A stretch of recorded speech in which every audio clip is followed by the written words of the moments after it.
So you want to do background quilting on your embroidery machine, but you also want to add another design on top of that quilting as well, right? Well, the issue, of course, is that you have the two different files and you need to combine them. In this case, I want to do the snowman background quilting that you see here. For a better visual in this tutorial, I have printed the background quilting out onto paper, but I want the snowflake design here to go on top of it. This optional background quilting design comes from a download at Kimberbell.com, and the snowflake design comes from the Cup of Cheer project. So how do you combine background quilting with your design block? Well, you could do this in one of three ways. The first option is to combine the two designs on your computer with machine embroidery software. First, I bring up the background quilting like you see here, then I copy and paste my snowflake design on top. In the Kimberbell Cup of Cheer instructions, we will note whether these files need to be centered one on top of the other, or if the top design needs to be shifted down or to the side just a bit.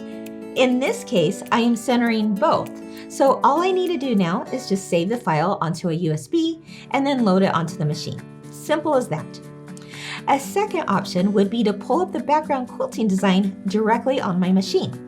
Stitch it out exactly as directed, and once that design is stitched out, I can keep my hoop on the machine, load my second file, which is the snowflake, and then stitch that out on top.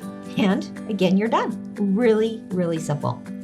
The third way is an option that most machines will have, and that is what we called the add button. Some machines may have a different term for it, but basically it's pulling up one design, hitting the add button, and then bringing up the second design on top of that.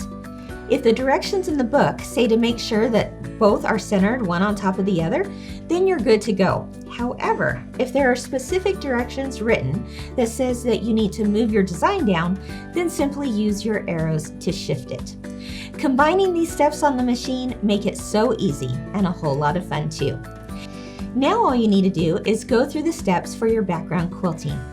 First, you're going to stitch a placement line for your batting. Second, place your batting down to cover the outline and proceed to the second stitch called the tack down. Once the tack down has been stitched, remove your hoop from the machine and trim away the extra batting. This is just one of the many reasons you're going to love Kimberbell's block by block quilting method. Doing this step makes it so that you will not have batting inside your seams. Next, stitch the placement outline for the background fabric. Place the fabric on top and stitch the tack down line. Once that's in place, it's time for my favorite part, which is the background quilting design. Following the background quilting, your next steps will be for adding your snowflake design on top, and then you're done. You can follow those next steps on page 18 of the Cup of Cheer book. Of course, while this particular example is from the Cup of Cheer quilt project, the same techniques and steps apply to any of our machine embroidery quilts, our pillows, our wall hangings, and so much more, whether they be a filled stitch or even applique designs. Have fun!